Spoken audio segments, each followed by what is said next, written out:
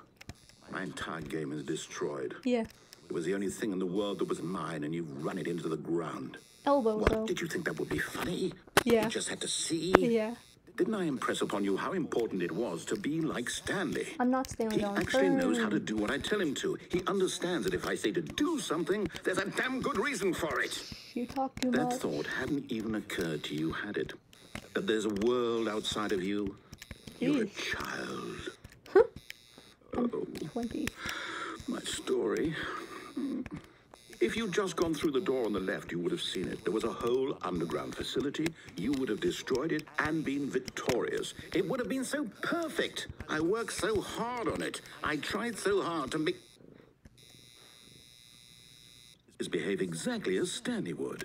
That means choosing responsibly and always putting the story first. I'm quite sure you'll be up to the task. Just follow my lead and you'll be fine. All right.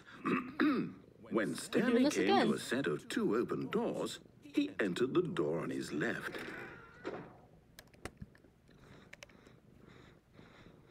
No! Why did you do that? Quickly, hurry back. Oh. Behave exactly as Stanley would. That means choosing responsibly and always putting the story first. I'm quite sure you'll be up to the task. Just follow my lead and you'll be fine. All right. When Stanley came to a set of 2 open doors, he entered the door on his left.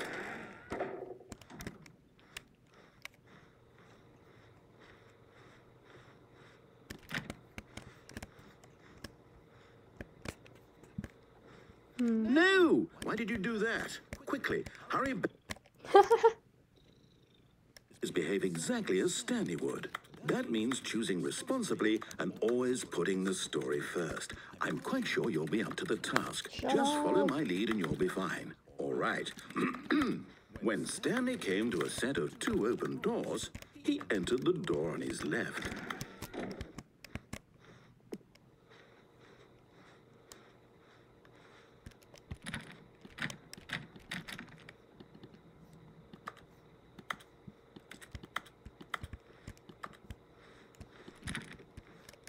No! Why did you do that? Quickly, hurry.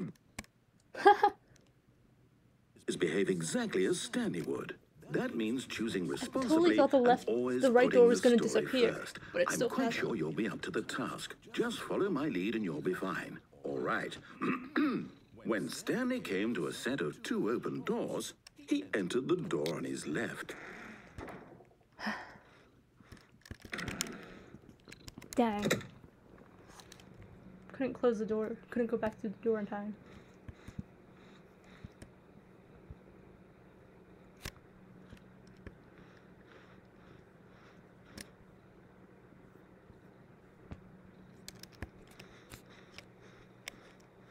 Yet there was not a single person here either.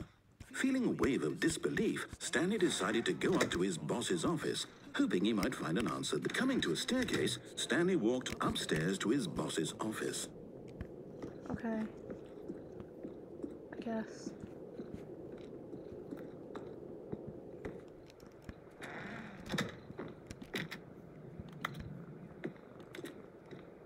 Stepping inside his manager's office, Stanley was once again stunned to discover not an indication of any human life. Shocked, unraveled, Stanley wondered in disbelief who orchestrated this, until he saw the door with a voice receiver next to it. Surely behind this door lay all the answers to his questions. And beyond all probability, he knew the passcode. He had seen it on his boss's computer just last week. Night Shark 115. Was this the code to open the door? Would it still work? There was only one way to find out. Stanley had been trained never to speak up, but now he would draw from within himself the courage to face the unknown. He drew a sharp breath and then spoke the code.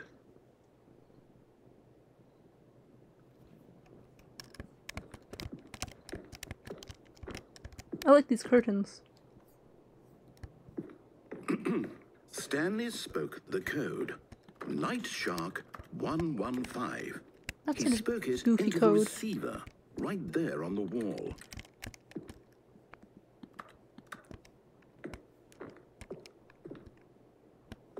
I'm sorry, is there a problem? You didn't mishear me, did you? Please speak the code into the receiver. Otherwise, we can't get on with the story. This is a crucial step. This game did not ask for access to my microphone, dude. Okay, fine. You're not going to do it. But you know what? It's pretty humiliating to bring you this far, only for you to suddenly decide you have better things to do. I asked you for this one single thing, for your respect. The kind of respect Stanley shows for his choices. He knows what it means to take a story seriously. If you didn't want to see what I had to show you, then why did you come here? You had a choice, you know. You could have gone through the door on the right. You could have done whatever the hell you wanted over there. Why did you come this way? Speak. Say something to me. Explain yourself, you coward. You... When Stanley came to a set of 2 open doors, he entered the door on his left. Stanley? Hello? Are you... Is everything okay? Stanley, please. I need you to make a choice. The end. I need you to walk through the door. Are you listening to me? Can you hear me? Oh. Is everything all right? Stanley, this is important. The story needs you. It needs you to make a decision. It cannot exist without you. Do you understand me? Whatever choice you make is just fine. They're both correct. You cannot be wrong here. We can work together. I'll accept whatever you do. I simply need you to take that step forward, please. Choose. This is making me sad. Do something. Poor guy. Anything. This is more important than you can ever know. I need this. The story needs it. So, you hear me? Are you there? You're listening to this? Stanley, are you there? Okay. It's okay, I can wait. You need time to decide. Time to make sure your choice is correct. That is the best choice. That's all right. I'll wait for you to decide what's the right thing to do. Take as much time as you need.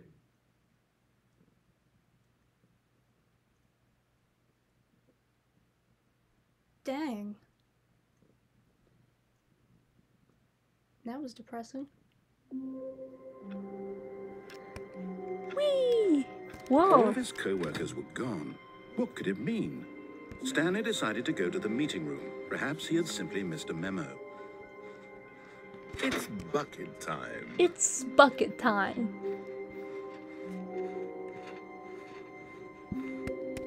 Stanley clutched the bucket tightly to his chest. This was not the correct way to the meeting room. But Stanley had felt the bucket calling to him, telling him that the employee lounge was simply the place to be. And here it was. Had the bucket turned out to be correct? No, never mind. The bucket was wrong. Stanley took the door on his left to go back to the meeting room. No, Said the bucket. don't go to the meeting room. Go somewhere else. The cargo lift, yes, good, Said the bucket. Now ride the lift all the way to the top. There's something up there I need you to do. Stanley did not question why or how this bucket was speaking to him. It should have alarmed him, of course, because buckets can't talk. But Stanley chose not to think about this obvious fact. He was firmly convinced that the bucket had spoken to him, and he unthinkingly did whatever the bucket asked.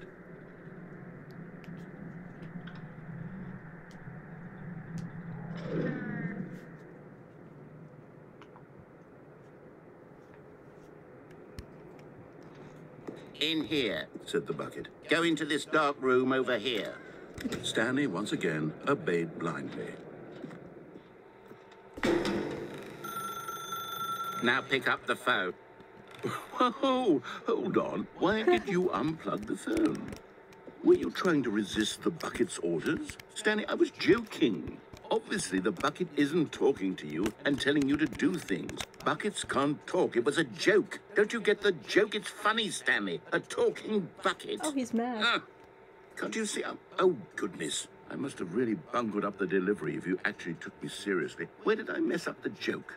Should I have paused for longer or spoken quicker? Comedic timing is so difficult. I wish I were better at it. But there isn't exactly an instructional video on comedy that one can watch to fully... Oh, wait, yes, there is. It's sitting right here. Let's take a look. What is comedic timing? What is comedic timing? How does it work? How long should it last? How can it be used to effectively silence your political enemies? And more importantly, can it be taught in its entirety within 90 seconds? Thankfully, the answer to all of these questions is yes. Oh, good. Let's dive deeper. If you've ever told a joke or made someone laugh, in all likelihood, you did it while standing 50 to 80 centimeters from them in a room of no more than 76 degrees Fahrenheit, with one of your arms raised straight upward at a 15-degree angle from your body. These are the optimal conditions for good comedic timing. Okay. To begin the joke, start by stating and spelling your name. Next, provide a brief synopsis of the joke, including the specific times at which the recipient of the joke will laugh, and then spell out your name a second time. With these steps complete, it's time to begin the humor. Speak the entire joke in no more than 18 seconds and no less than 13 and a half, pausing only for bathroom breaks when necessary. When the joke has concluded, it is customary to inform your listener that the joke is over by declaring in your loudest possible voice, "I'm Dunny with the funny." Let's practice screaming, "I'm Dunny with the funny" now. I'm Dunny with the funny. Good. This saying is a perfect example of expectations management, which is the cornerstone of good comedy. Finally, it's time to hand out surveys. Collecting hard data from your audience on how rapt they were throughout the joke is the only way to grow or learn as a comedian. An effective survey should be no less than 10 pages long and should include the same question reprinted several times, just to ensure the survey taker is actually paying attention and not simply filling in answers at random. And that's all there is. With these strategies at your disposal, you'll have audiences doubled over in laughter and even tripled over in laughter in no time at all. Yay. Just remember to let them stop laughing at some point, you gut-busting little scamp. After all, with each of us needed on the front lines of the war to fight the 12-legged invader who threaten our very existence, Oh, wow, and okay. to very likely die in a hailstorm of bullets and mandibles. All of us must be prepared to give our lives to this noble cause, just as our children must do after us, and their children after them. Dang. Godspeed, and may Earth reign supreme. Wow. Hey, goodness, this video is a little outdated, isn't it? Well, no matter. I think the fundamentals of proper comedic timing are still as relevant today as they were back then. So Back with that in when? mind, I believe the only way forward is for us to return to the two doors and walk through all of this again, so I can try telling my story with more appropriate comedic delivery. Come along, let's head back. Okay.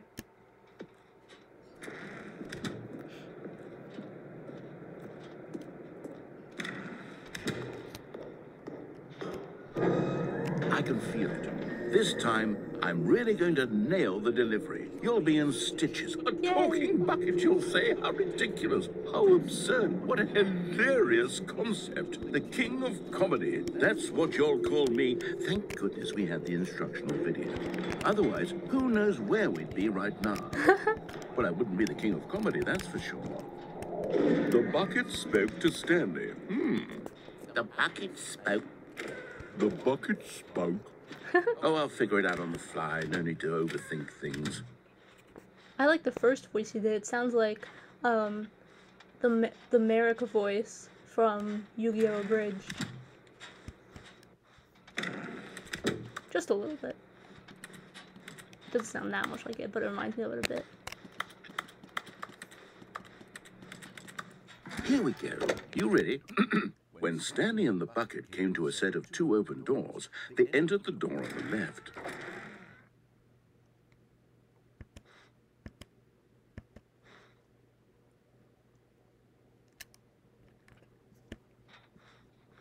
No. You were supposed to go through the door on the right, leading back to the phone. Did you not even look at the instructional video? I think this was all covered very clearly. There's no way I can make the comedic timing work now. It's done. The joke is completely done and over. It's all your fault, Stanley. I'm going to be ridiculed in the community of other joke writers. Just open the door. I'm going to be shamed at every one of our meetings from now on. All because you couldn't watch a simple video and take a hint. Are you proud of yourself for bringing me down, Stanley? Are you proud? Here we go. You ready? When Stanley and the bucket came to a set of 2 open doors, they entered the door on the left. No. You were supposed to go through the door on the right, leading back. Here we go. You ready? When Stanley and the bucket came to a set of 2 open doors, they entered the door on the left. No. You were supposed to go through the door on the right, leading back.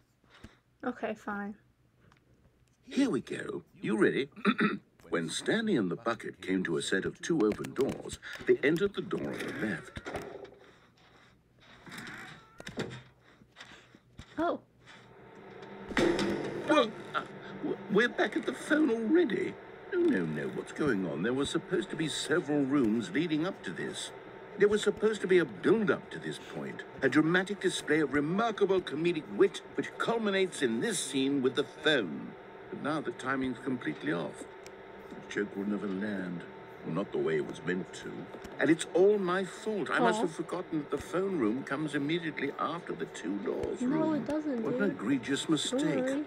I've made a fool of myself. No. I don't deserve the title of King of Comedy. I'm Sure nothing. you do. I'm not even the lowliest joke-telling whelp. Dang. I think I need to go back and rewatch that instructional video again. Yes, surely that will help me improve my... Stanley, you love the bucket so much it's like you... it's as though all of your other most prized possessions Oh my God. pale in comparison. Oh Yes. my God. Let me try that again, Stanley. I heard that you are pale with shame over how unabashedly in love with a bucket you are. No? Still not? Is it the delivery? Pale with shame. Pale with shame? Pale... What's another word to describe a bucket?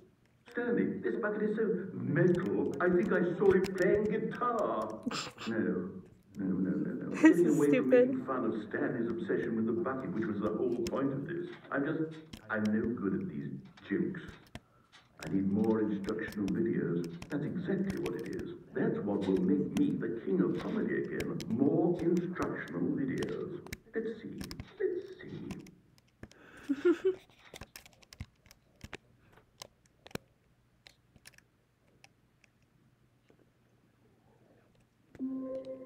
Ooh.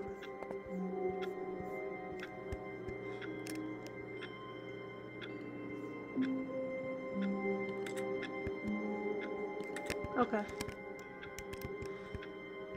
Oh, okay. Whoa. Hello? What?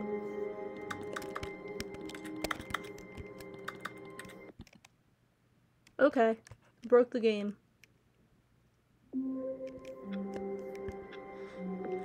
We all good now? Just a step through this door, Stanley thought to himself. That's all I need. If I can make it through this door, I can make it through them all. Yay!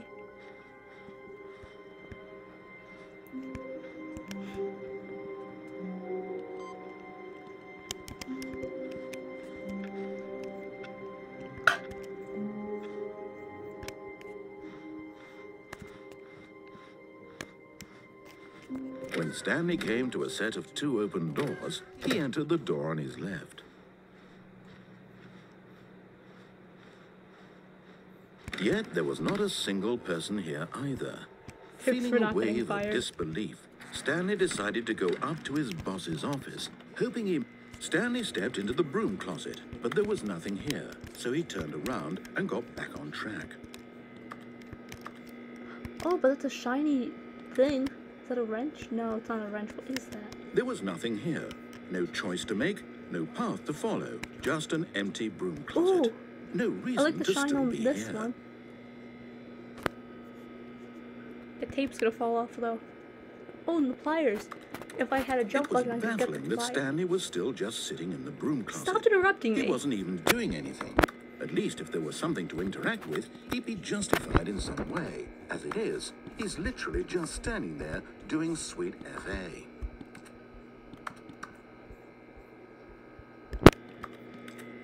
Broom, broom, broom, Are broom, you broom. really still in the broom closet? Standing around doing nothing? Why? Please offer me some explanation here. I'm genuinely confused.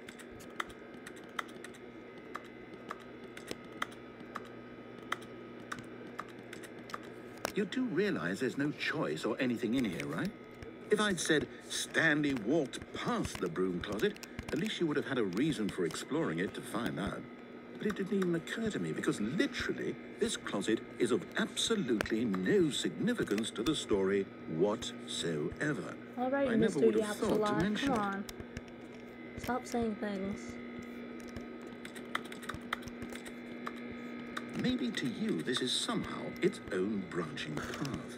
Maybe when you go talk about this with your friends, you'll say, "Oh, did you get the broom closet ending? The broom closet ending was my favorite." I hope your friends find this concerning.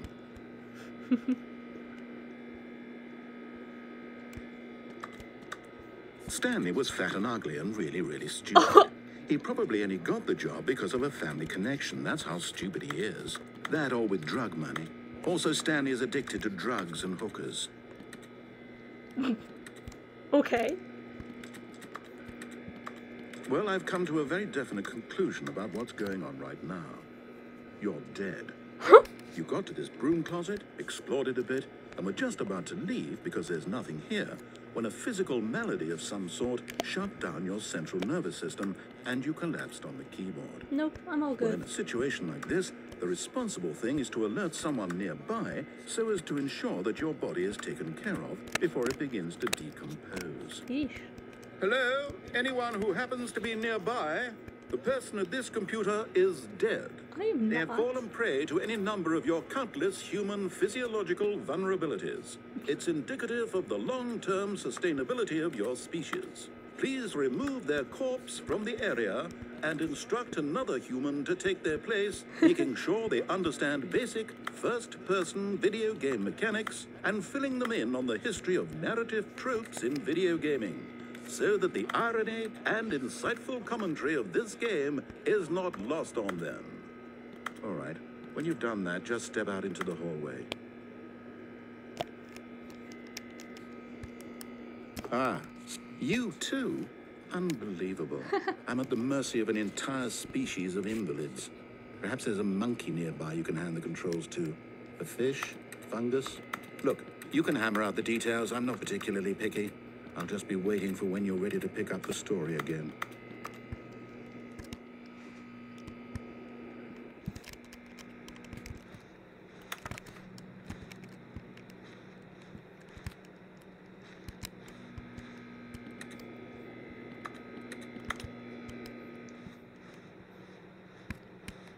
Coming to a staircase, Stanley walked upstairs to his boss's office.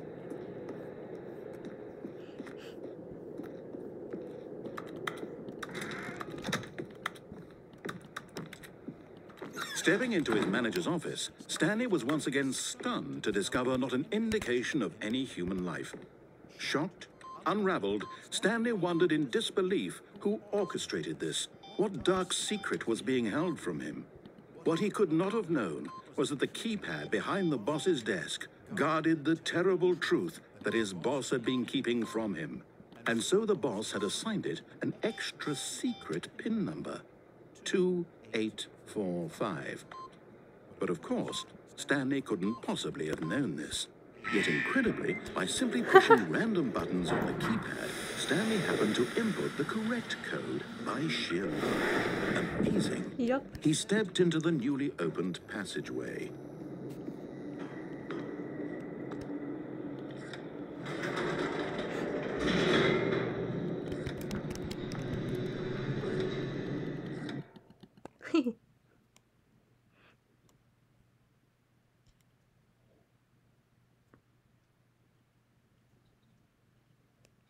Descending deeper into the building, Stanley realized he felt a bit peculiar. It was a stirring of emotion in his chest. as though he felt more free to think for himself, to question the nature of his job. Why did he feel this now, when for years it had never occurred to him? This question would not go unanswered for long. Stanley walked straight ahead through the large door that read Mind Control Facility.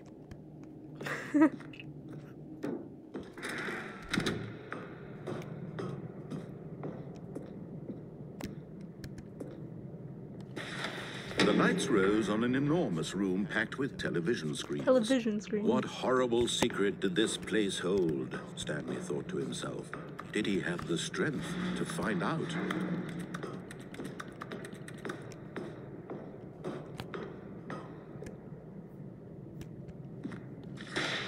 Now the monitors jumped to life, their true nature revealed. Each bore the number of an employee in the building, Stanley's co-workers. The lives of so many individuals reduced to images on a screen, and Stanley, one of them, eternally monitored in this place where freedom meant nothing.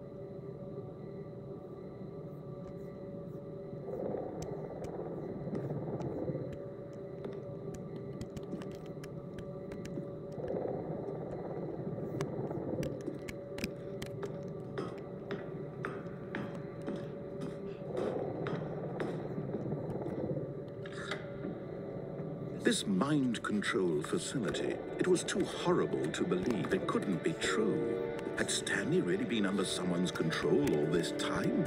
Was this the only reason he was happy with his boring job? That his emotions had been manipulated to accept it blindly? No. He refused to believe it. He couldn't accept it. His own life in someone else's control? Never. It was unthinkable. Wasn't it? Was it even possible? Had he truly spent his entire life utterly blind to the world? But here was the proof. The heart of the operation. Controls labeled with emotions. Happy or sad or content. Walking, eating, working. All of it monitored and commanded from this very place. And as the cold reality of his past began to sink in, Stanley decided that this machinery would never again exert its terrible power over another human life. For he would dismantle the controls once and for all.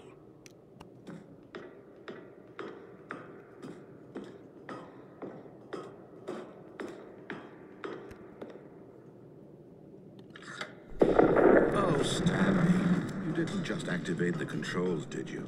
After they kept you enslaved all these years, you go and you try to take control of the machine for yourself. Is that what you wanted? Control?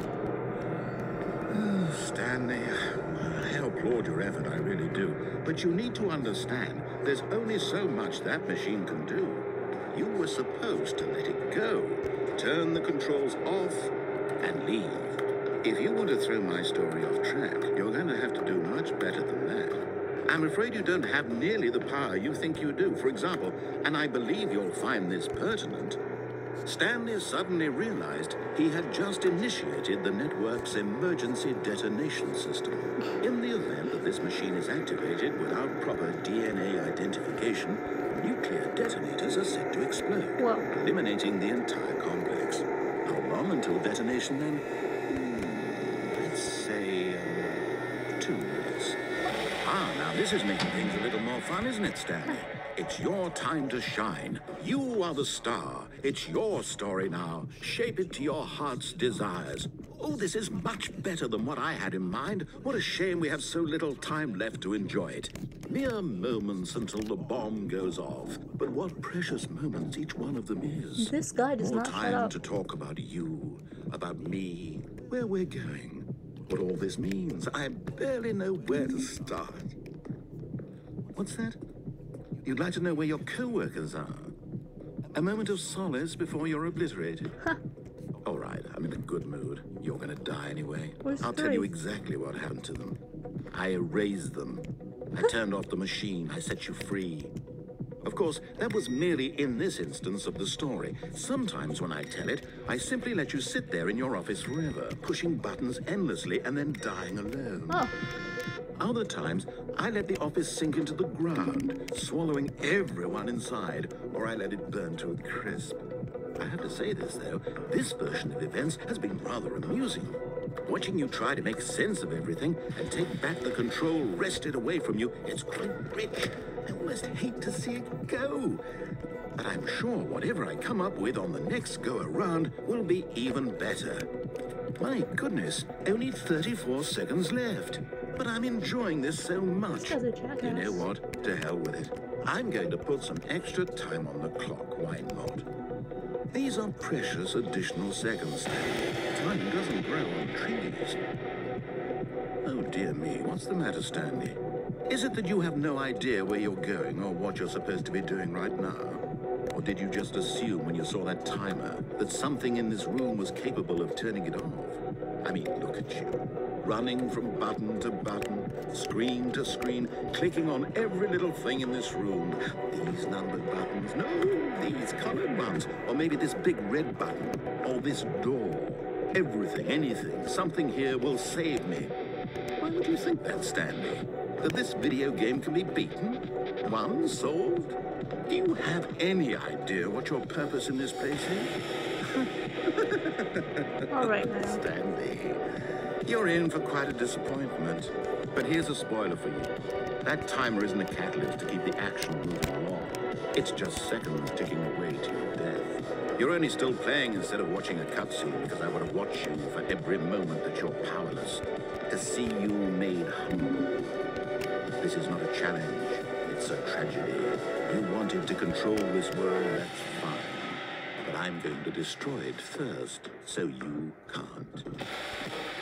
Take a look at the clock, Stanley. That's 30 seconds you have left to struggle. 30 seconds until a big boom and then nothing. No ending, just you being blown to pieces. Will you cling desperately to your frail life, or will you let it go peacefully? Another choice. Make it count, or don't. It's all the same to me, all a part of the joke. And believe me, I will be laughing at every second of your inevitable life from the moment we fade in until the moment I say, happily ever after.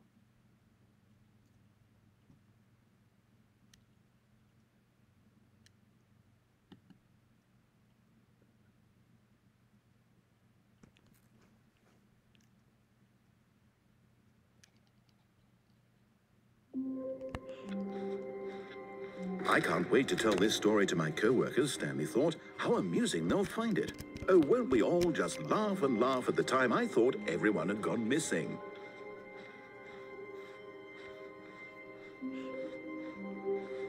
When Stanley came to a set of 2 open doors, this was not the correct way to the meeting room, and Stanley knew it perfectly well. Perhaps he wanted to stop by the employee lounge first, just to admire it. Stanley felt lightheaded. Butterflies in his stomach. But eager to get back to business, Stanley took the first open door on his left. Stanley was so bad at following directions, it's incredible he wasn't fired years ago. Look, Stanley, I think perhaps we've gotten off on the wrong foot here. I'm not your enemy, really, I'm not. I realize that investing your trust in someone else can be difficult, but the fact is that the story has been about nothing but you all this time. There's someone you want. Really? I was in the middle of something. Do you have zero consideration for others? Are you that convinced that I want something bad to happen to you? Why, I don't know how to convince you of this, but I really do want to help you, to show you something beautiful. Look, let me prove it. Let me prove that I'm on your side. Give me a chance.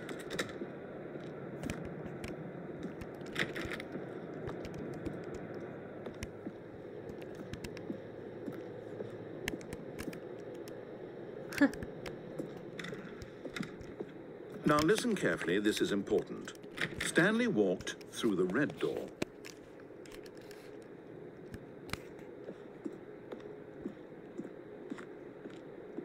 Oh, thank God you are willing to listen to me. Do you see that I really have wanted you to be happy all this time? The problem is all these choices. The two of us always trying to get somewhere that isn't here. Running and running and running, just the way you're doing right now. Don't you see that it's killing us, Stanley? I want it to stop. We would both be so much happier if we just stopped. And I think I have a solution. Here, let me show you.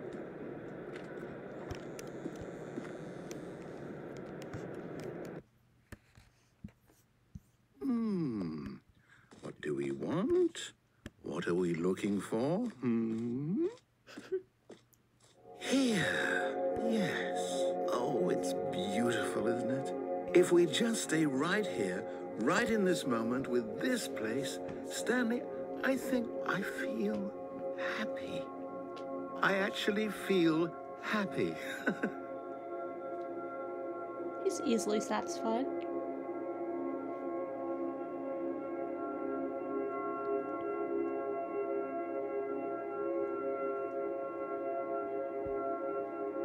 Oh.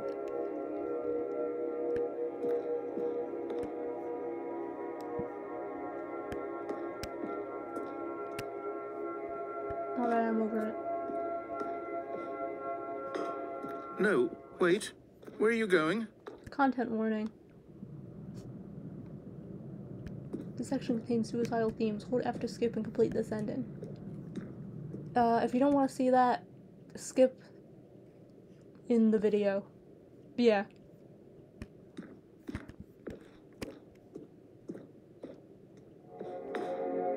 Right. Where were we? Not here.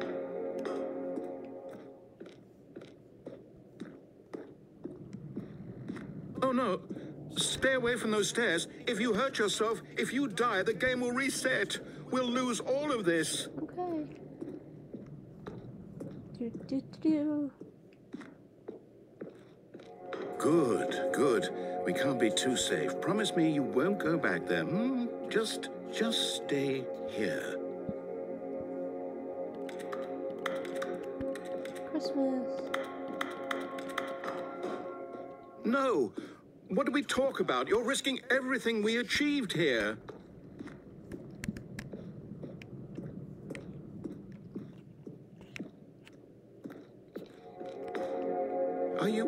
You are going to stay here, aren't you? No.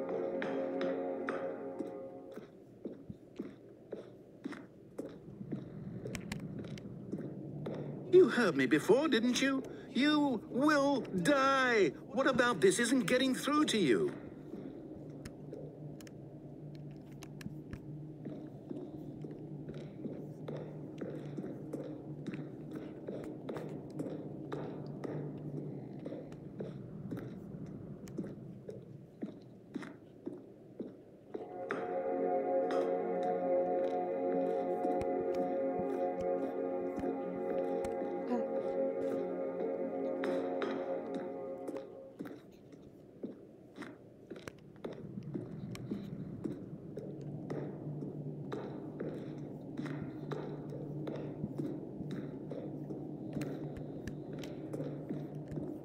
Please, no, Stanley, let me stay here. Don't take this from me.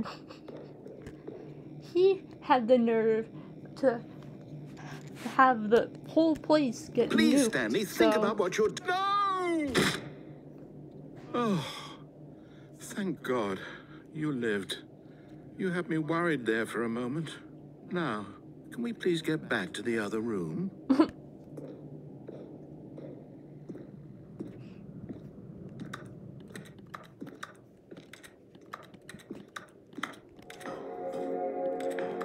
There. See? This is what you want. This is where we can both be happy. We really can. If we stop moving, we just have to stop moving.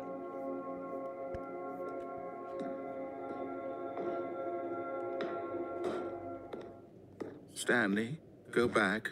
There's nothing good that can come from this.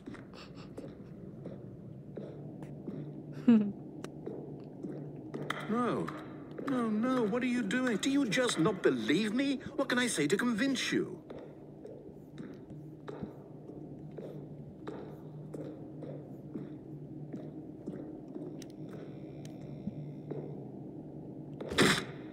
Stanley, let's go back to the other room. Can you do that for me? Oh.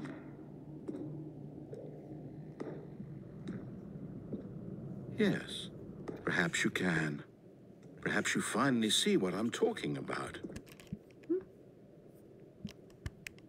The walls look different. I know you'll see. You'll see that we can't be happy if we leave this place. You can see that, can't you?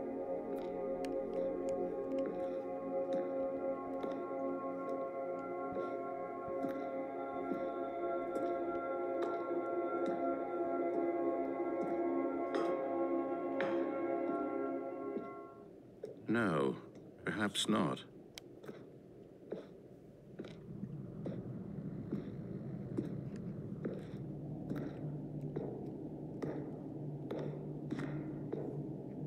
My God, is this really how much you dislike my game? That you'll throw yourself from this platform over and over to be rid of it? You are literally willing to kill yourself to keep me from being happy. Am I reading the situation correctly? This is what happens when you blow people up. They be rude to you. So you shouldn't blow them up. Yeah. Or maybe you're just getting a kick out of it. I don't know anymore. I just wanted us to get along. But I guess that was too much to ask. Oh, shut up. It looks like you wanted to make it. Do you actually want to stay alive? Or are you just teasing me?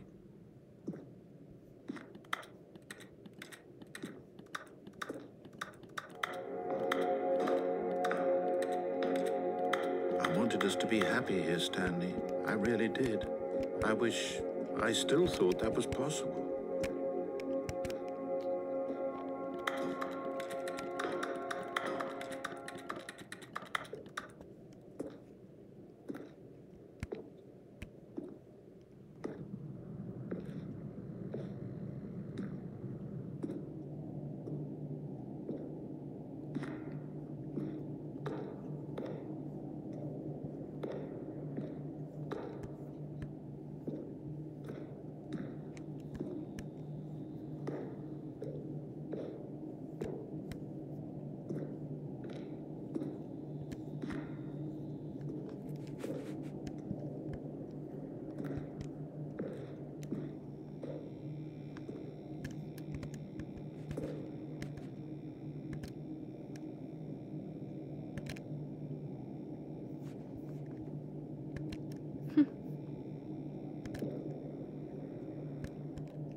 Is it over? It's going to restart, isn't it? I'm going back. Haha. That's what you get. Now we're going to... I don't know. That made me sad.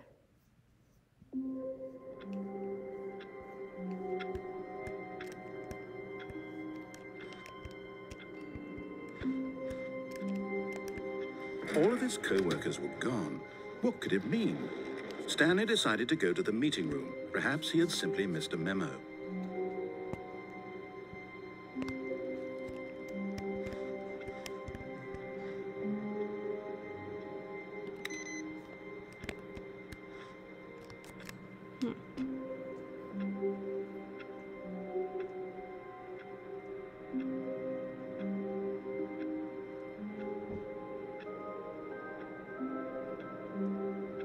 Now what?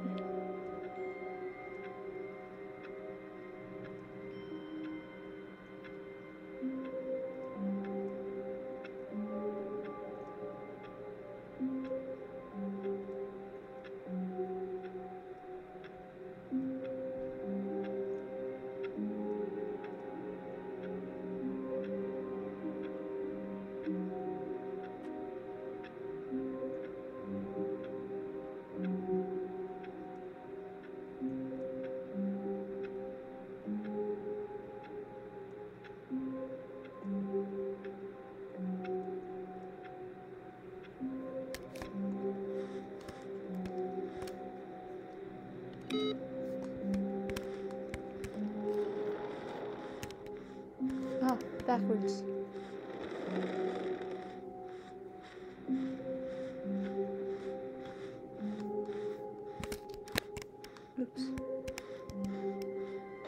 When Stanley came to a set of two open... This was not the correct way to the meeting room, and Stanley knew it perfectly well. Perhaps he wanted to stop by the employee lounge first, just to admire it. The lounge was grand, majestic, perhaps too majestic.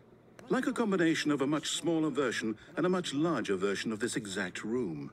It all made Stanley uncomfortable, and he started to bleed a little. Oh, wow. This made him smile. At last, proof that he was human. Oh. Wow. Okay. That was... Yes. Okay. Really worth it being here in the room. But eager to get back to business, Stanley took the first open door on his left. And so he detoured through the maintenance section, walked straight ahead to the opposite door, and got back on track.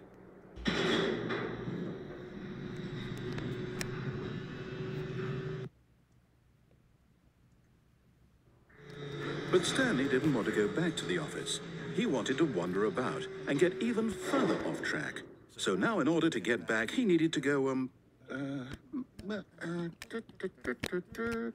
from here, it's, left. Oh, no, it's to the right, my mistake. No, Oh my no, God. no, not the right. Why would I have ever said it was to the right? What was I thinking? It's clearly... Oh dear, would you hold on for a minute, please? Now, let's see. We went down right, left, down, left, right. Yep, okay, yes. I've got it now. This story is absolutely, definitely this way. Oh, okay. Truck driving time?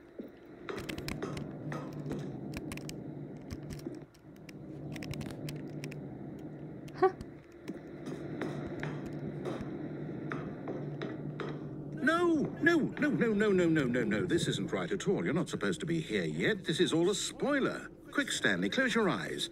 Okay. We just have to get back to, oh, who am I kidding? It's all rubbish now. The whole story completely unusable. How about, rather than waste my time trying to salvage this nonsense, we'll just restart the game from the beginning.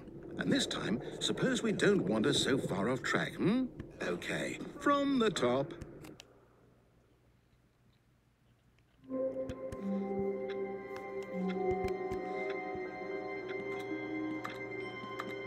Okay. All of his co-workers were gone. What could it mean? Stanley decided to go to the meeting room. Bucket? Perhaps he had simply missed a memo. Where's the bucket? What? Oh, the doors are... Oh!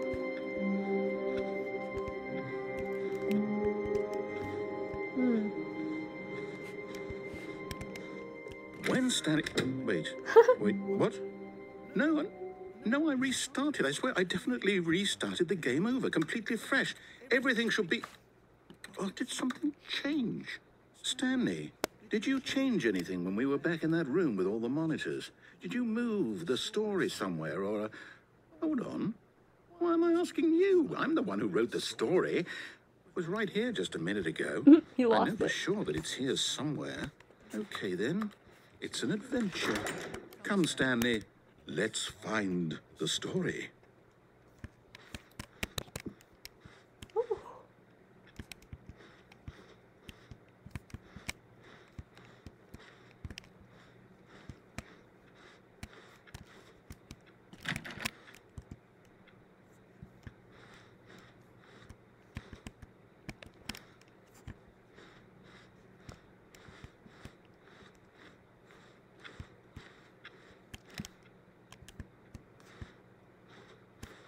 I'll say it. This is the worst adventure I've ever been on. I can promise you there definitely was a story here before. Sure. Do we need to restart the game again? Well, I find it unlikely that we'll ever progress by starting over and over again, but it's got to be better than this. Okay, let's give it a shot. Why not? I was trying to look in that window. Rude.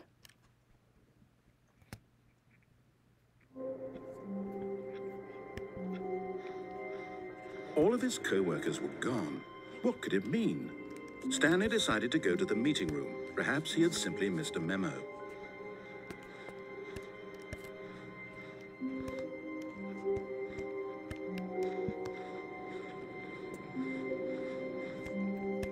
Okay, yep, it's worse. I might be remembering this wrong. It's possible the story is back where we just came from. Why don't we go back the other direction and see if we missed anything? Because the door's closed? Oh, alright. Walkity walk. Oh no, someone spilled their drink. Button. Beep.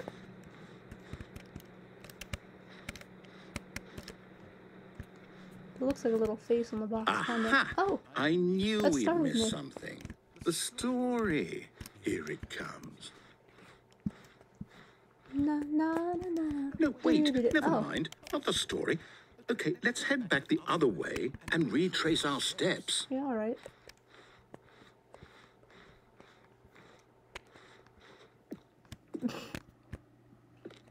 Now this... Well, I'll be honest, I don't recognize this place at all. Is this the story? I don't think so. I can't quite recall, but I believe my story took place in an office building. Is that correct? Do you remember, Stanley? Well, do you know what? Since I've completely forgotten what we were supposed to be doing, how about this? You win! Congratulations! I know you put in a lot of hard work, and it really paid off, so good job. Oh, no. No, I don't feel right about this at all. We both know you didn't put in any actual work for that win. Some people win fair and square, and this was not one of those situations. Okay? I'm getting weirded out by whatever this place is. I don't care what might happen this time. I have to restart.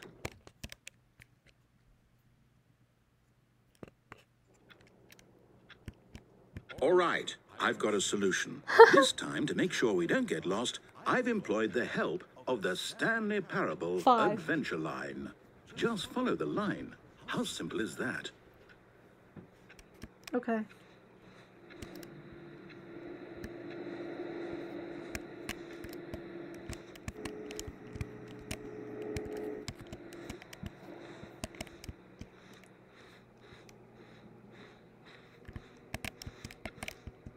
Is that solitaire?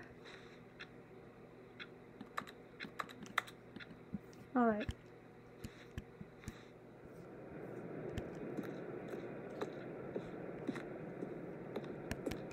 You see? The line knows where the story is. It's over in this direction. Okay. Onward, Stanley, to destiny. Though, here's a thought. Wouldn't wherever we end up be our destination, even if there's no story there? Or to put it another way, is the story of no destination still a story? Yes. Simply by the act of moving forward, are we implying a journey such that a destination is inevitably conjured into being via the very manifestation of the nature of life itself? Whoa. Hang on. That got a bit weird back there. Well, I'd like to apologize. Not sure where I was going with all that. You know what? I think what we need right now is a bit of music to lighten the mood.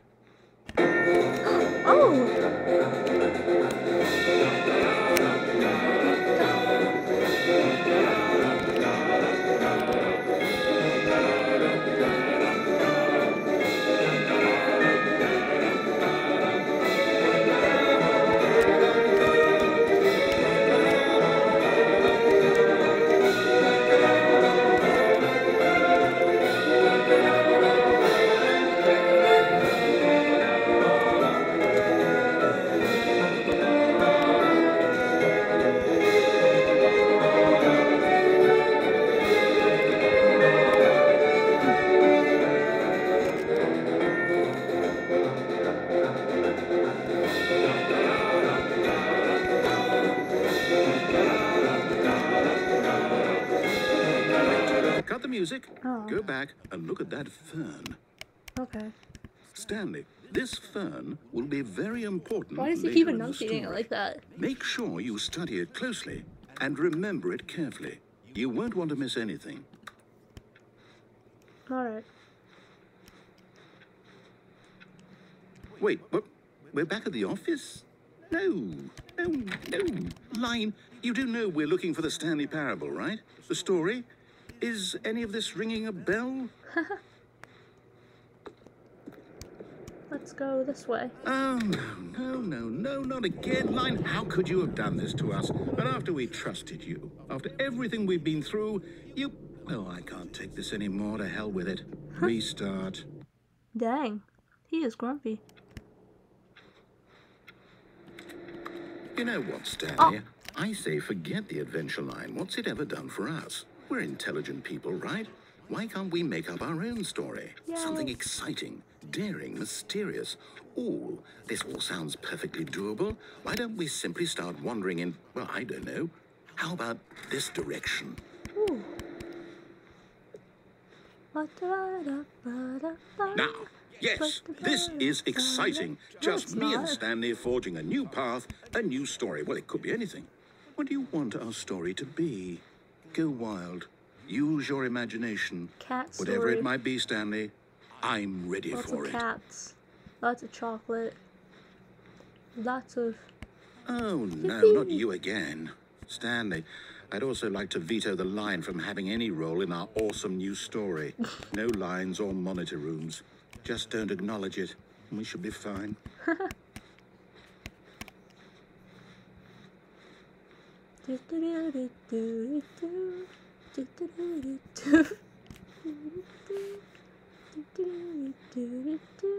Ah, a choice. Ooh. We get to make a decision.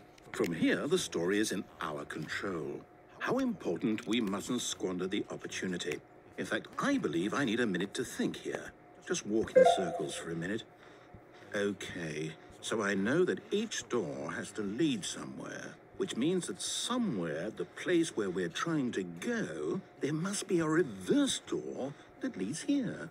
And that in turn means that our destination corresponds with the counter-inverted reverse door's origin.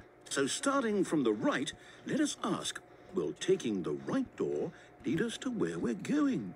And since the answer is clearly yes, then by all accounts, the door on the right is the correct one. Another victory for logic. Come, Stanley, our destiny awaits. All right.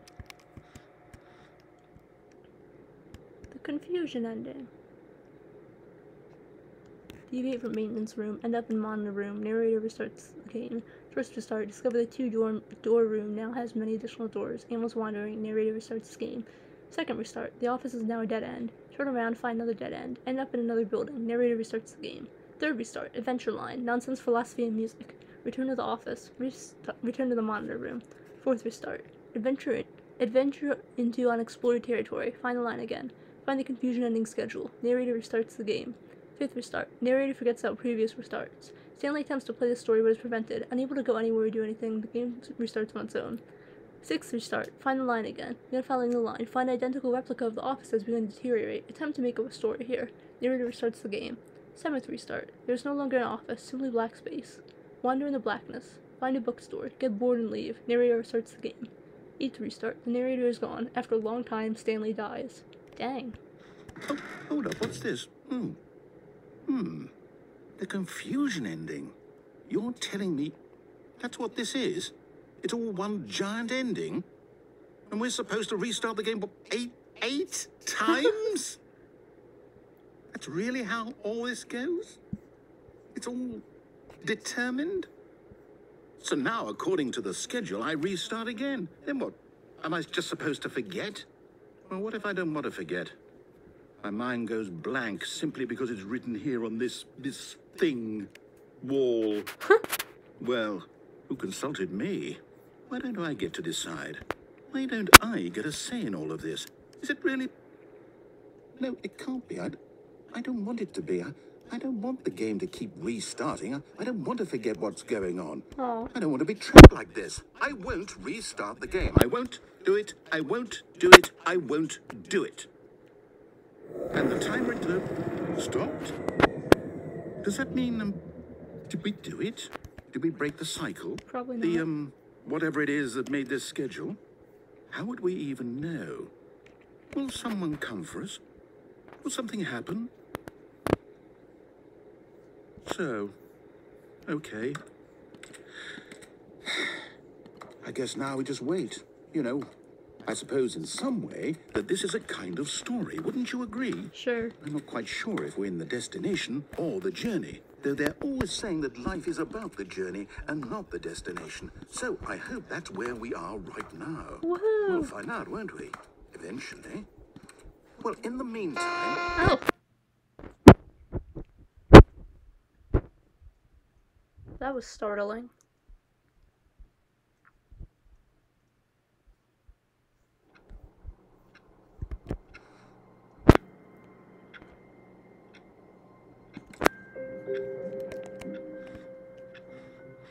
Stanley had never seen the office this brightly lit. Was it a sign of something? He hoped it was. He hoped very much that it was. When Stanley came to a set of 2 open doors, he entered the door on his left.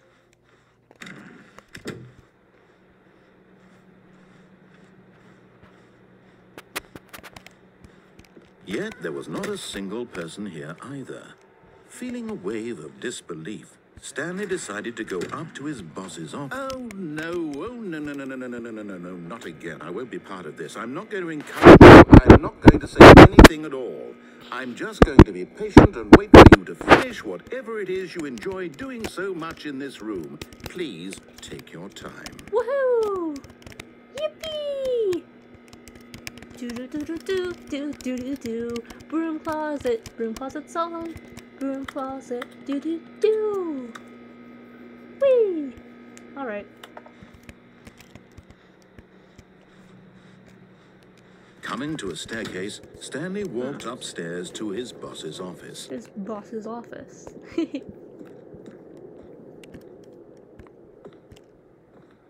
New memory zone.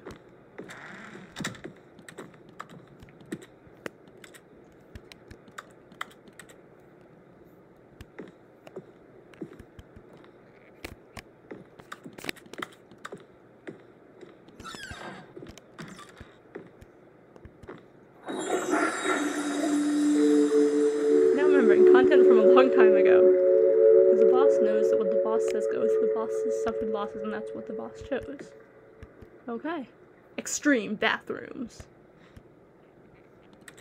Alright.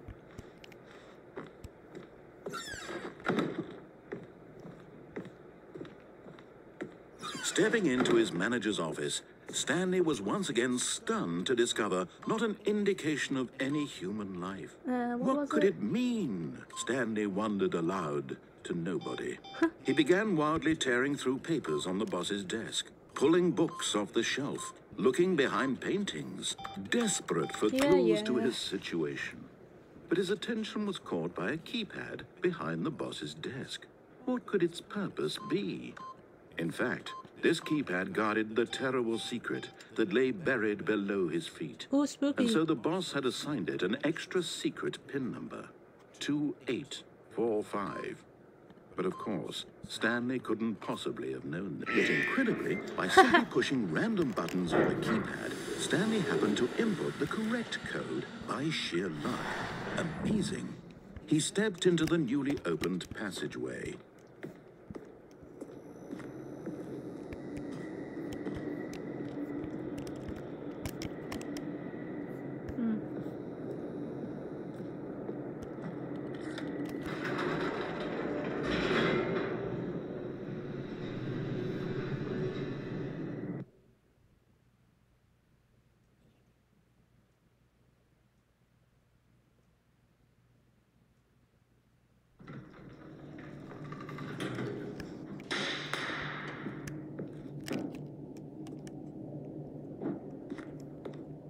Stanley walked straight ahead through the large door that read Mind Control Facility.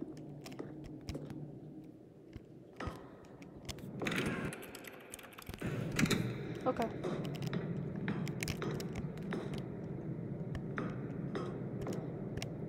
What about the adventure line? The lights rose on an enormous room packed with television screens. What horrible secret did this place hold? Stanley What about the thought to confusion himself. ending? Did he have the strength to find out?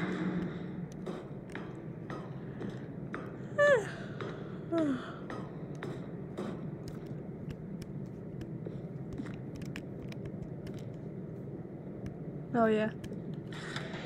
Now the monitors jumped to life, their true nature revealed. Each bore the number of an employee in the building, Stanley's co-workers.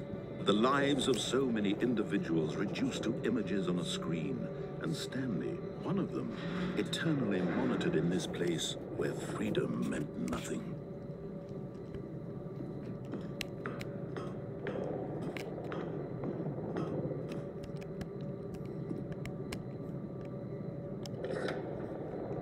This mind control facility, it was too horrible to believe. It couldn't be true. Had Stanley really been under someone's control all this time? Was this the only reason he was happy with his boring job? That his emotions had been manipulated to accept it blindly?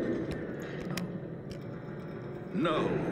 He refused to believe it. He couldn't accept it. His own life in someone else's control? Never. It was unthinkable. Wasn't it? Was it even possible? Had he truly spent his entire life utterly blind to the world?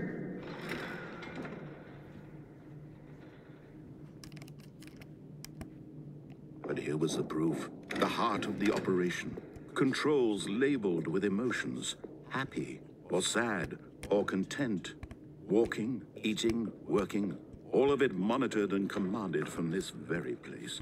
And as the cold reality of his past began to sink in, Stanley decided that this machinery would never again exert its terrible power over another human life. For he would dismantle the controls once and for all.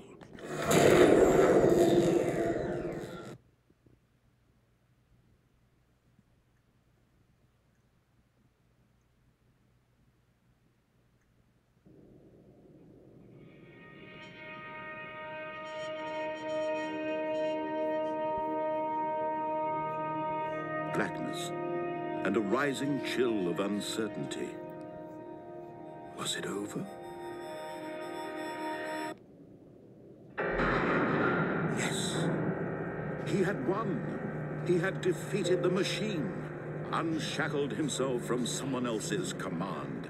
Yay. Freedom was mere moments away. And yet, even as the immense door slowly opened, Stanley reflected on how many puzzles still lay unsolved.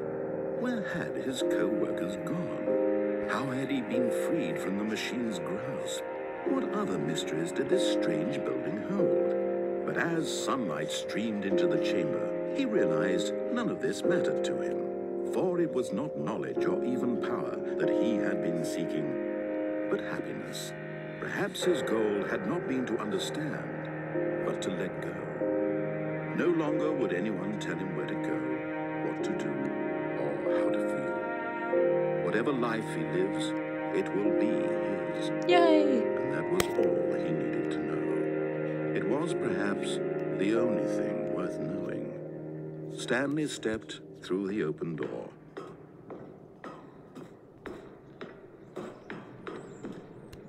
Stanley felt the cool breeze upon his skin, the feeling of liberation, the immense possibility of the new path before him. This was exactly the way, right now, that things were meant to happen. And Stanley was happy.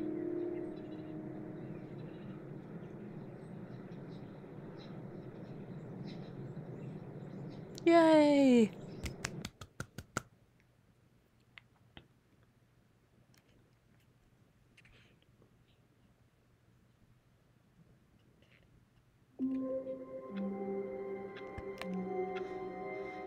Just a step through this door, Stanley thought to himself, that's all I need. If I can make it through this door, I can make it through them all.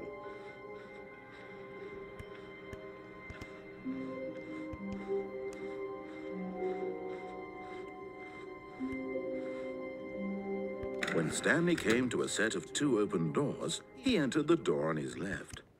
This was not the correct way to the meeting room, and Stanley knew it perfectly well. Perhaps he wanted to stop by the employee lounge first, just to admire it. And here it was, the lounge. But eager to get back to business, Stanley took the first open door on his left. Oh yeah, it's that room. And so he detoured through the maintenance section, walked straight ahead to the opposite door, and got back on track.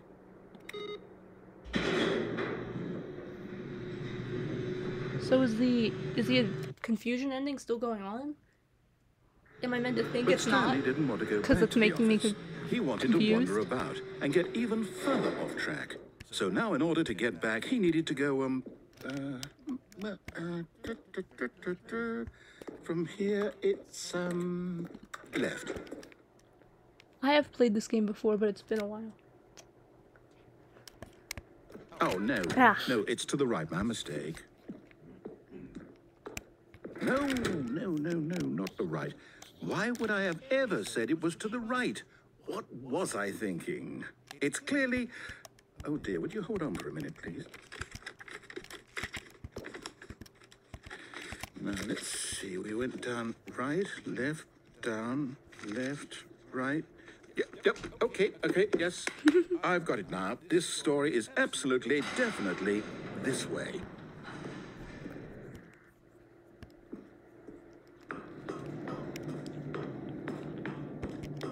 No. This isn't right at all. You're not supposed to be here yet. This is all a spoiler. Quick, Stanley, close your eyes. Okay. We just have to get back to, oh, who am I kidding? It's all rubbish now. The whole story completely unusable. How about, rather than waste my time trying to salvage this nonsense, we'll just restart the game from the beginning. And this time, suppose we don't wander so far off track, Okay, from the top.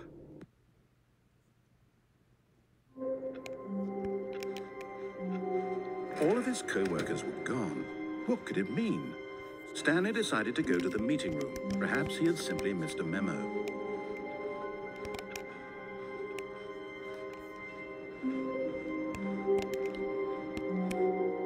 When Stanley... Wait, what? No, I restarted. I swear, I definitely restarted the game over, completely fresh. Everything should be... And I think I restarted the confusion ending over. I did not mean to do that. Stanley, did you change anything when we were back in that room with all the monitors? Did you move the story somewhere or... Hold on. Why am I asking you? I'm the one who wrote the story. It was right here just a minute ago. I know for sure that it's here somewhere. Okay, then. It's an adventure. Come, Stanley. Let's find the story. Oh. Okay, I just looked it up. Despite what is stated on the schedule board, the confusion ending is over and gameplay returns to normal. Okay, so I guess I'm doing this again.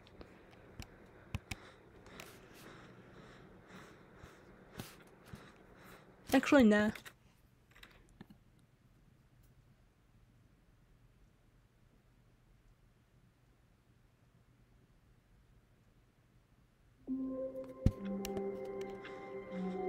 Already this was uncomfortable, and Stanley decided that as soon as he found a new space he felt safe in, that he would never leave it again in his life. He's just like me for real.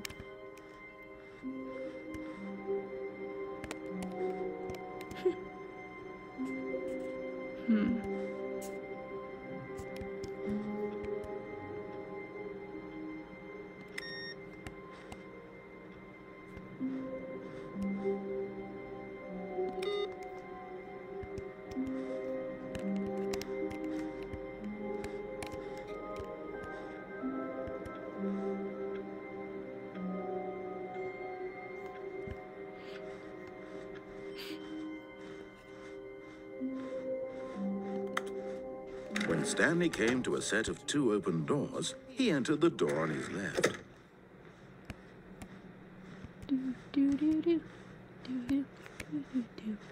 Yet there was not a single person here either. Feeling a wave of disbelief, Oh my God. Stanley decided to go up to his boss's office, hoping he might find an answer there. Coming to a staircase, Stanley walked upstairs to his boss's office.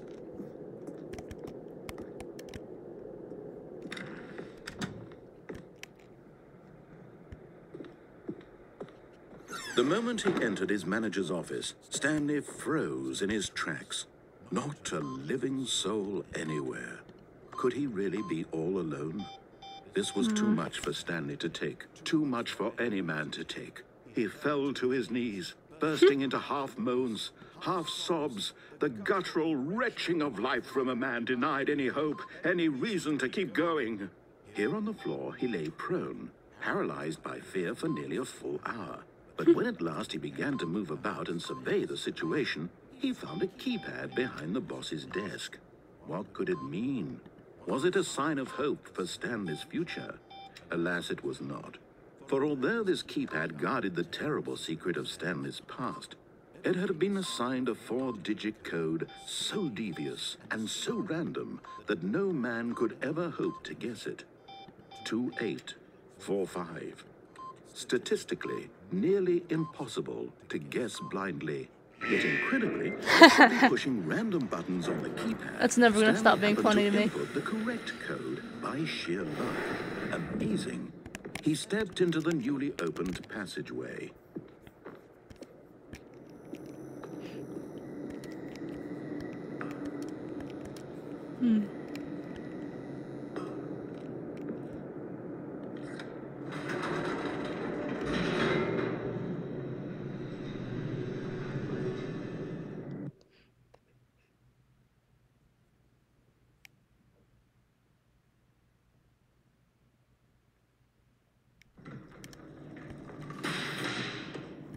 Ooh, sparks. Uh-oh, my game's lagging. Stanley walked straight ahead through the large door that read Mind Control Facility.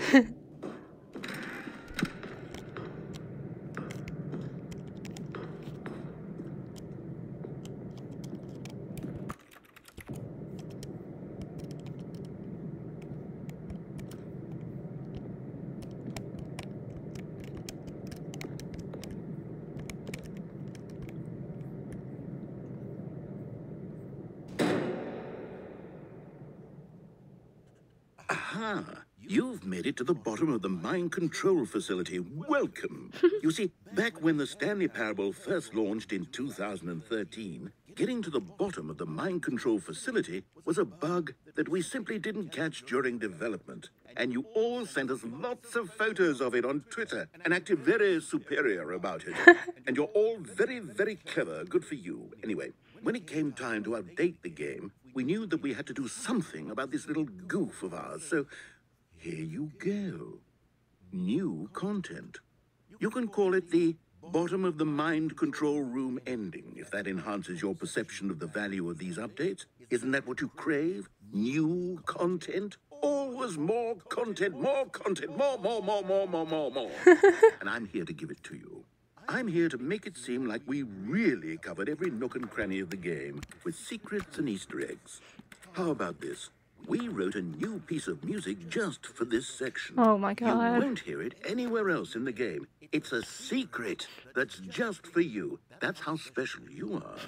We call this track, Good Job You've Made It to the Bottom of the Mind Control Facility. Well done.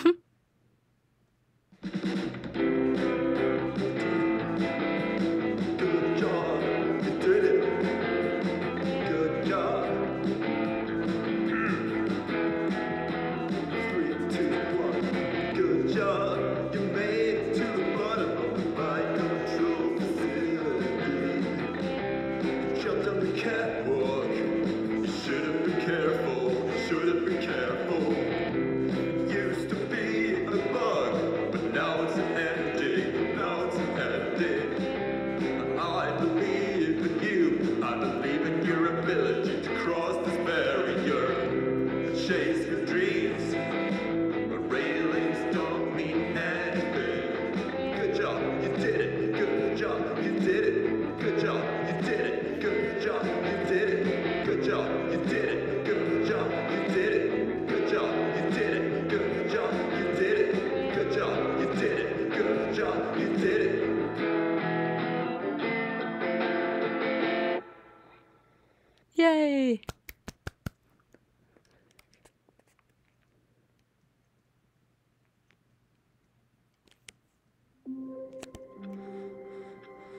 Just a step through this door, Stanley thought to himself, that's all I need. If I can make it through this door, I can make it. It's bucket time. It's bucket time.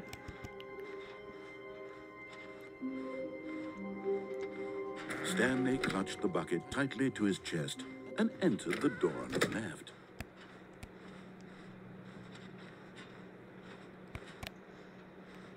Still no one was here. Stanley needed the bucket's warmth and comfort now more than ever. Perhaps his boss's office was where he'd find answers. Stanley, we must move on from this broom closet, simply because I have no remaining stickers. If I did, you can guarantee we'd be in here for hours. But alas, no stickers.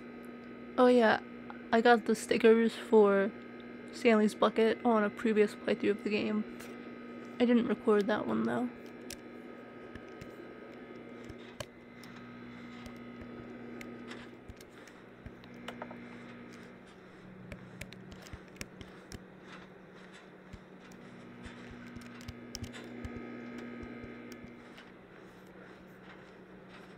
Coming to a staircase, Stanley and the bucket walked upstairs to the boss's office.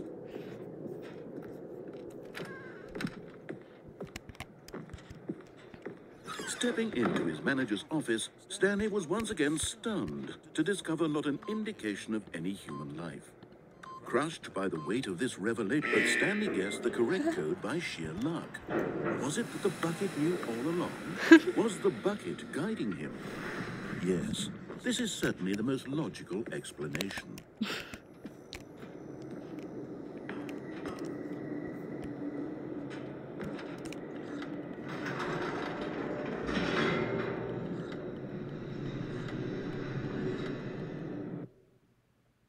Oh, I can't push the button now.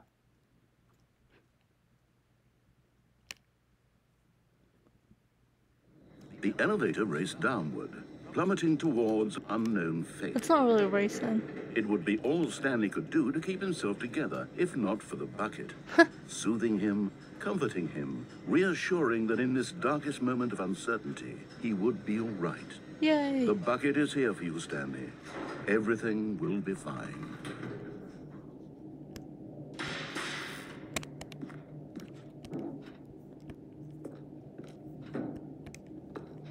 Stanley and the bucket walked straight ahead through the large door that read, Mind Control Facility.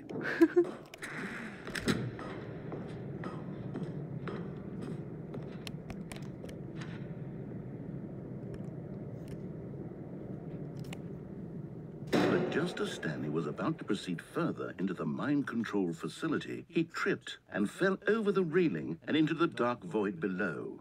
Thankfully, he fell directly onto the bucket, which safely cushioned his fall. Now, what to do next, Stanley wondered. Stanley and the bucket could find no way out of this enormous pit, and so eventually they decided that the best thing to do would be to simply get comfortable down here. So they set up a little couch and relaxed. It really wasn't so bad down here, a bit cold perhaps. After some time had gone by, they installed a few shelves as well, nice. and a sort of kitchenette that was useful for when the bucket was craving paninis. But it wasn't until the rugs and the standing lamps came in that it really started to feel like a home.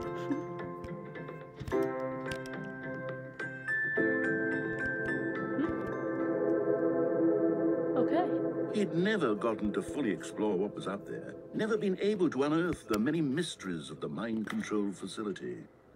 This lack of closure began to eat at him.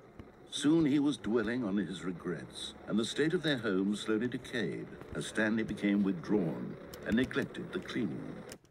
Oh. It unsettled the bucket deeply. Jeez. Stanley wasn't usually like this. The bucket tried to reach out to him again and again, but to no avail.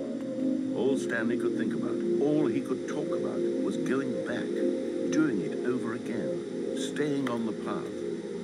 It was a mistake to leave the path. It was a mistake. It was a mistake. I need to do what the narrator says. I need to see the true ending. This made no sense at all to the bucket, which was simply trying to live its life down here as comfortably as possible. Yet Stanley, was unconsolable. This isn't an ending. This is just a hole in the ground. The bucket sighed. True, it wasn't an ending. But it's where we happen to be. And maybe, possibly, if we accept the reality of things, maybe this will become an ending eventually. It's what the bucket was counting on. The two of them waited for a very long time. All right.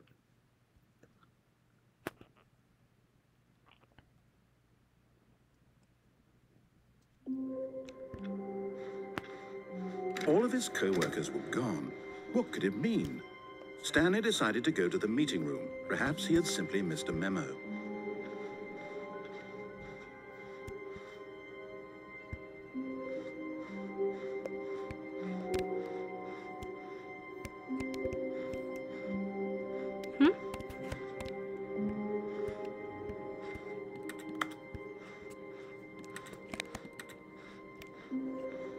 When Stanley came to a set of 2 open doors, he entered the door on his left.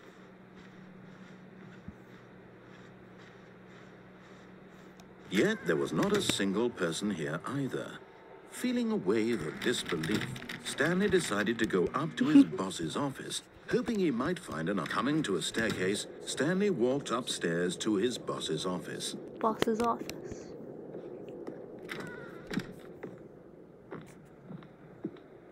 Stepping into his manager's office, Stanley was once again stunned to discover not an indication of any human life. What could it mean? Stanley was in such a rush to get through the story as quickly as possible, he didn't even have a single minute to just let the narrator talk. That kind of anxiety isn't healthy, so he relaxed for a few moments with some calming New Age music. Oh.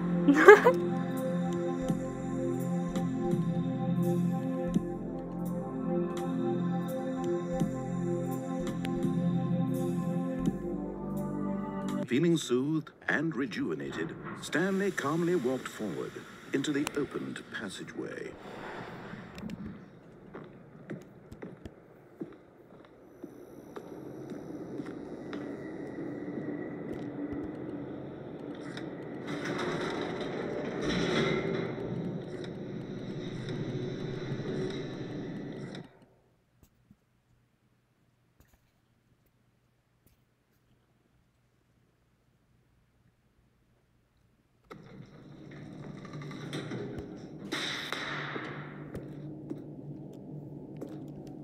Okay, game.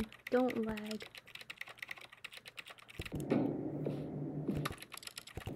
Stanley walked straight ahead through the large door that read Mind Control Facility. Although this passageway had the word Escape written on it, the truth was that at the end of this hall, Stanley would meet his violent death. The door behind him was not shut. Stanley still had every opportunity to turn around and get back on track.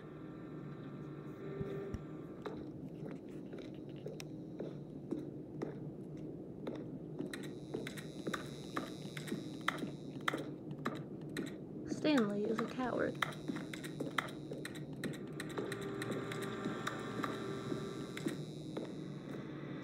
But of course, Stanley thought better of it and realized he simply had too much to live for. Nope, still on board with death.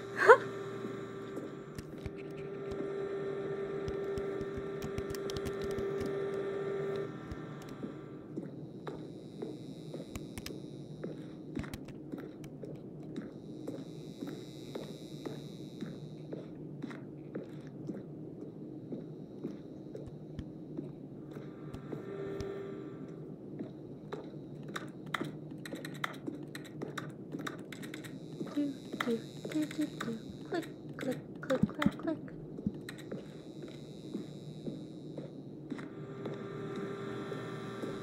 Wish there was a run button.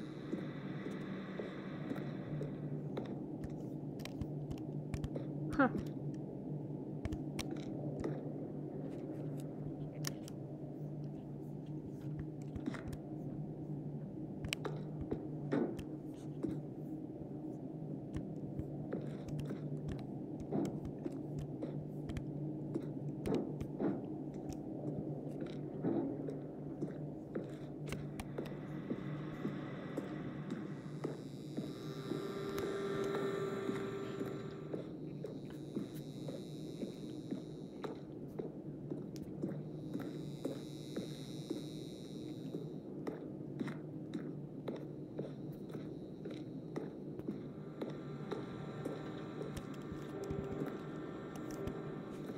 At this point, Stanley was making a conscious, concerted effort to walk forward and willingly confront his death.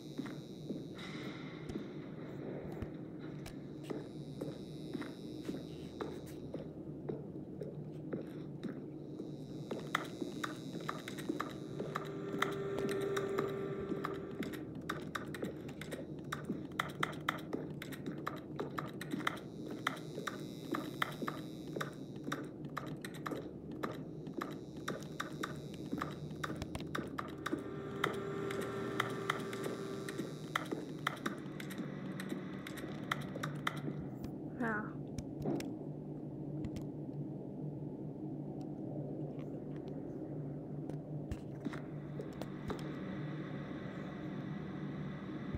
Same.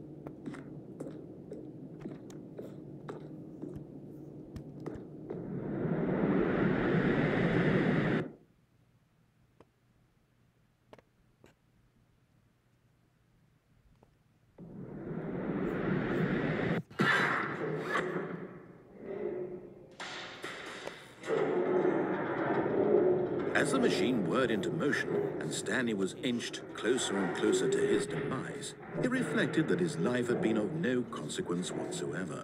Stanley can't see the bigger picture. He doesn't know the real story, trapped forever in his narrow vision of what this world is. Perhaps his death was of no great loss, like plucking the eyeballs from a blind man. And so he resigned and willingly accepted this violent end to his brief and shallow life. Farewell, Stanley.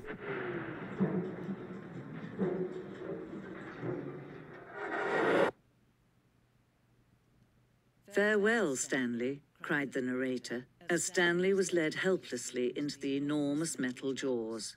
In a single visceral instant, Stanley was obliterated as the machine crushed every bone in his body, killing him instantly.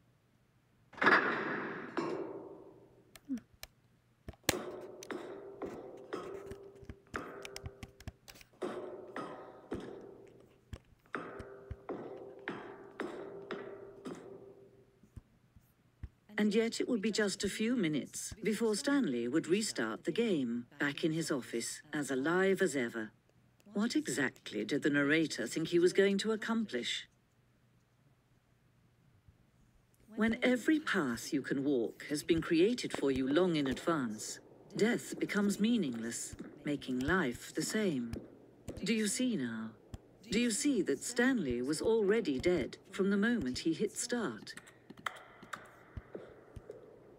No, he wasn't.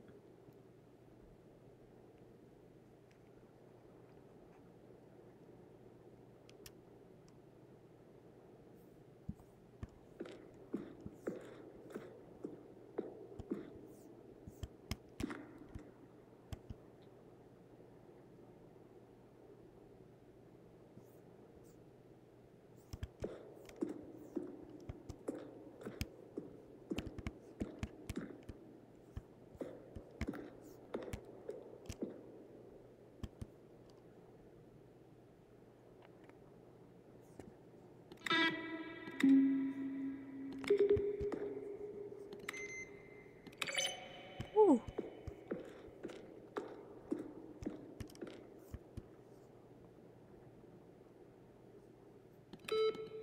Ah.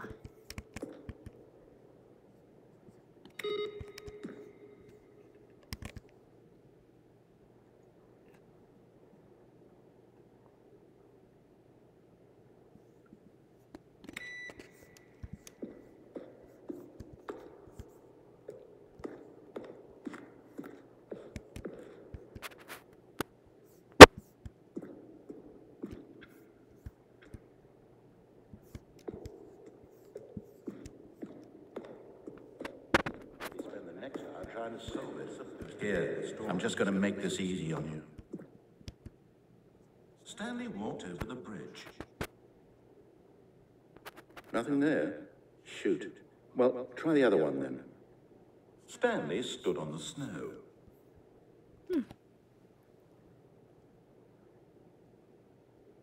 Stanley pushed the number 6.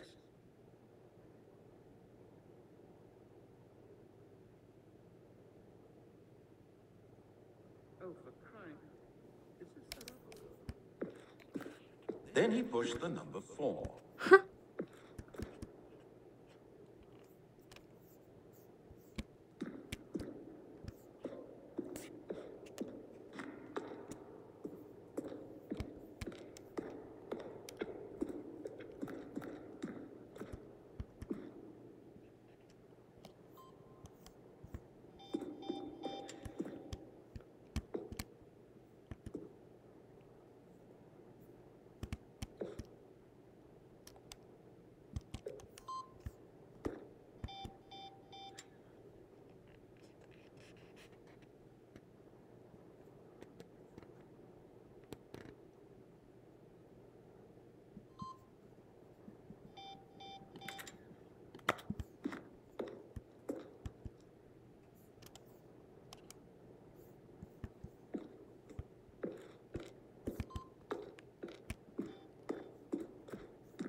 Ooh, capybaras.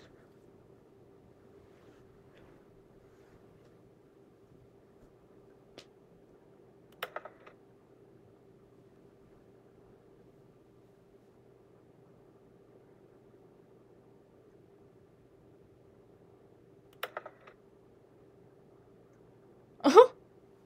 Subject, gay. Are you gay? From Dink Dunk. Stayed on that one for a while.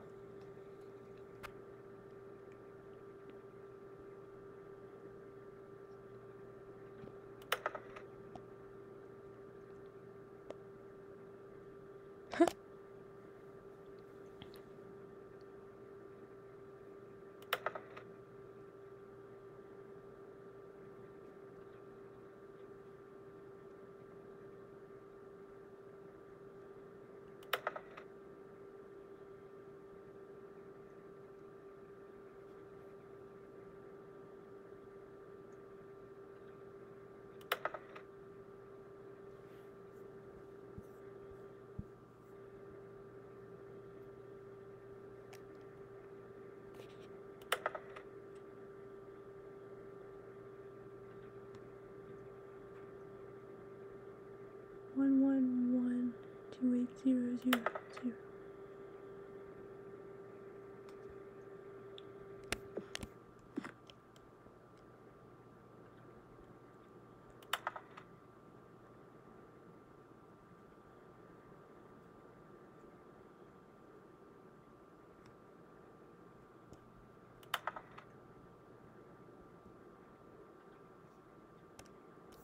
Okay.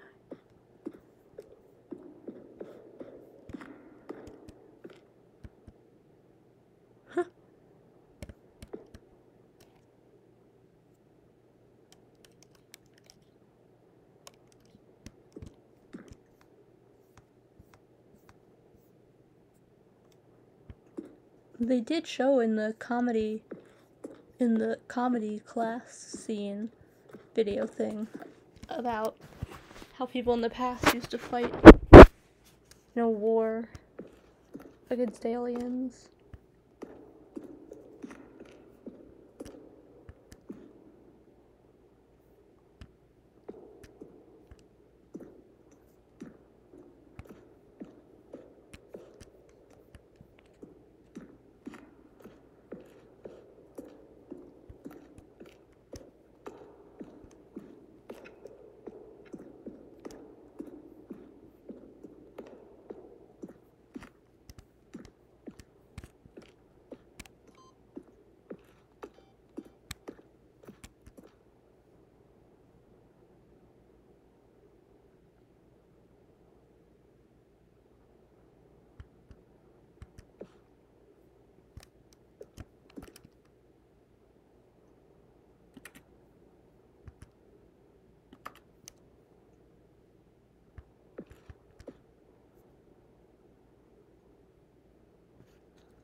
Can't pull them.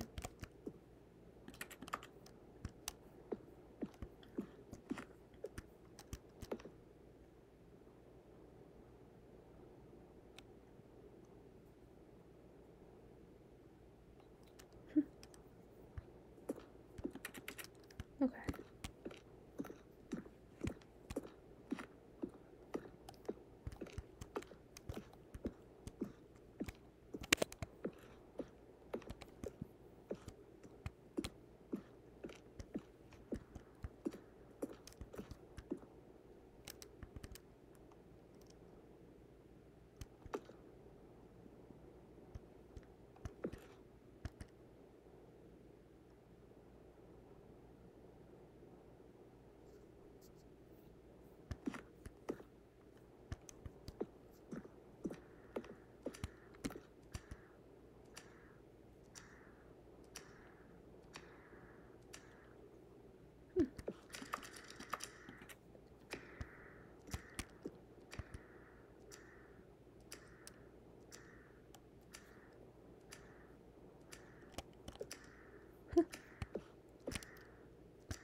Oh yeah, I was already here.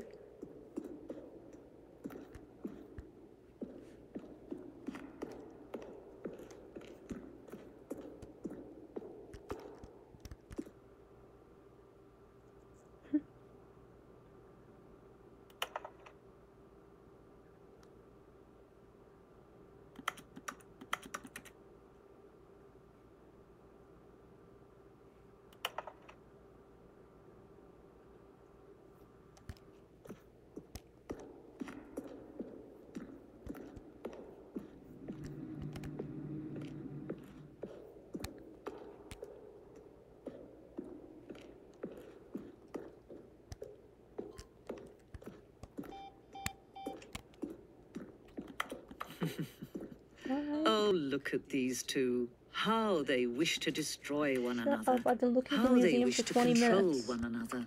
How they both wish to Blah, be blah, free. blah. The pacing is so off now because I was looking in the museum for like 20 minutes. Can you see? Can you see how much they need one another? I can see how much I want to go back in the museum. No, perhaps not. Sometimes these things cannot be seen. But listen to me.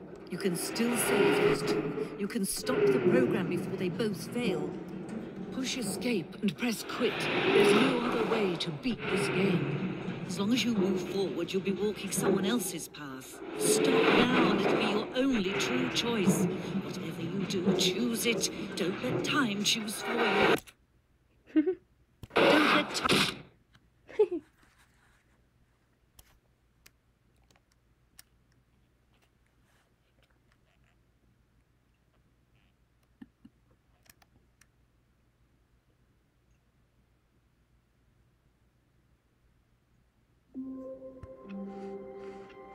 Just a step through this door, Stanley thought to himself. That's all I need.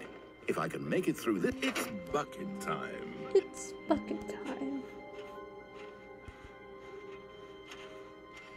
Stanley clutched the bucket tightly to his chest and entered the door on his left.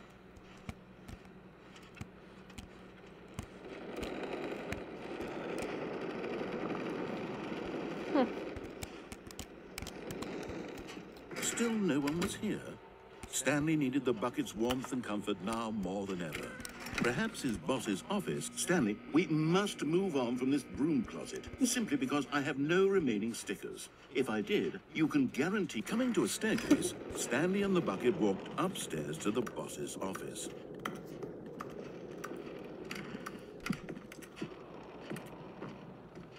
Stepping into his manager's office, Stanley was once again stunned to discover not an indication of any human life. Crushed by them, but Stanley guessed the correct code by sheer luck. Was it that the bucket knew all along? Was the bucket guiding him? Yes, this is certainly the most logical explanation. Because the narrator's talking so much, I keep forgetting to actually talk. Like, this is a video that I'm recording, gonna put on YouTube. So, I should be commentating, but I keep forgetting to.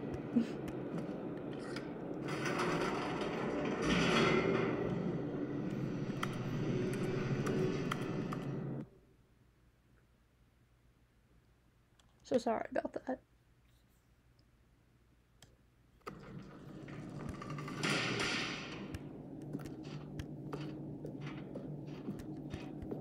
Stanley and the bucket walked straight ahead through the large door that read, Mind Control Facility. Although this passageway had the word escape written on it, the truth was that at the end of this hall, Stanley and the bucket would both meet a violent death. The door behind them was not shut. Stanley and the bucket still had every opportunity to turn around and get back on track.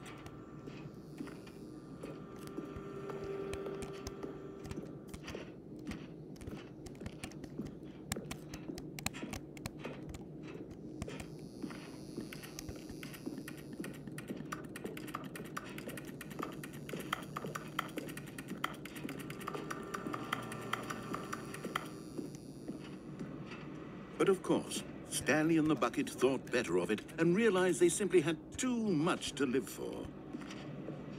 Nope, it's death for Stanley and the bucket.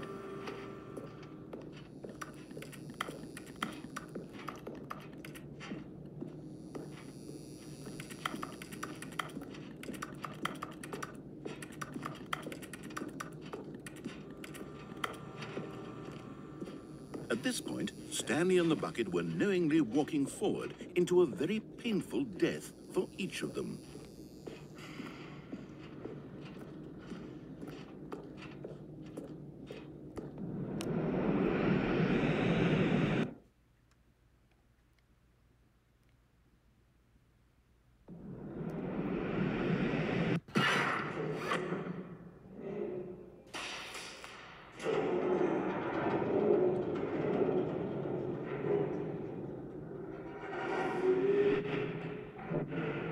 As the machine whirred into motion and Stanley and the bucket inched closer to their demise, Stanley reflected on how meaningless the bucket's warmth and comfort had turned out to be. To be sure, it puts the mind and the soul at ease to embrace the bucket, but what use is a sense of ease when you're about to be crushed to death? This is what Stanley thought to himself, and he sort of kicked himself for wasting so much time carrying a bucket everywhere. Farewell, Stanley.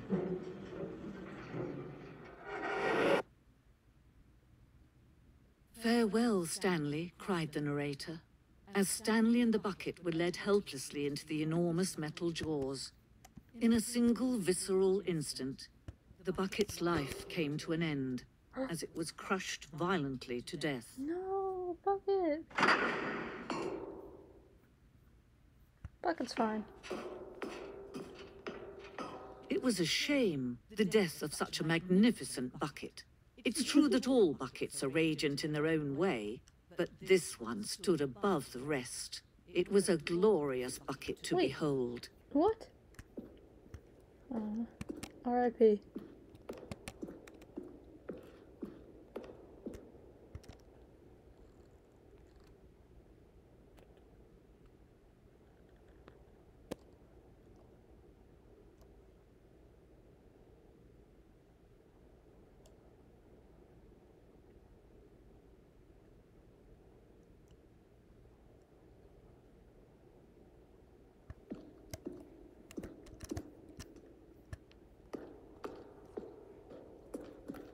Can you see how arrogant it was for Stanley to take a bucket like this and to claim it for his own?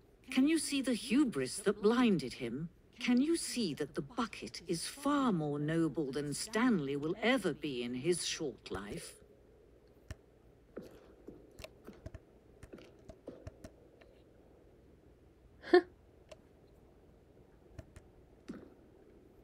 Yep, that looks like 25. Wait. No. It's 28.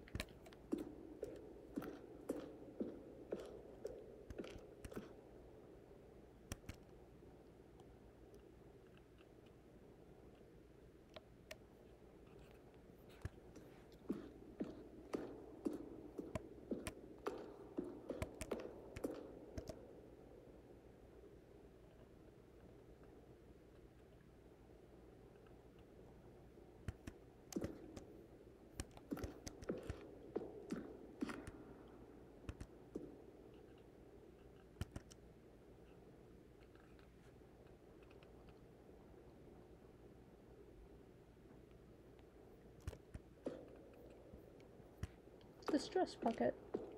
Presented without commentary.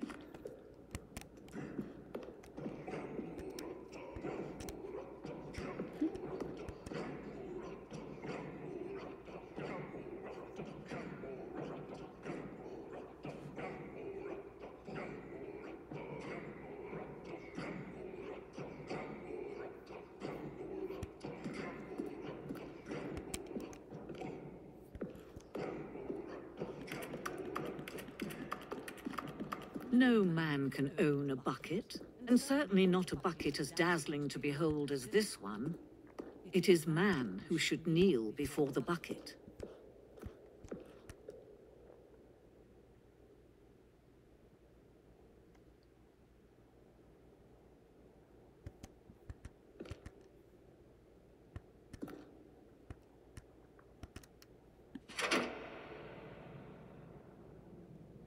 Beautiful. But there is something we can do. Something we can do together, you and I, that will right this terrible wrong. Let Stanley die. Let him be crushed by the machine. Don't reset the game. Don't give him another opportunity to run off with another beautiful bucket. We can save the world's buckets from their treatment as tools and implements if only we let Stanley die together. The bucket shall take its place as ruler, as leader, as commander of a new world, a new vision.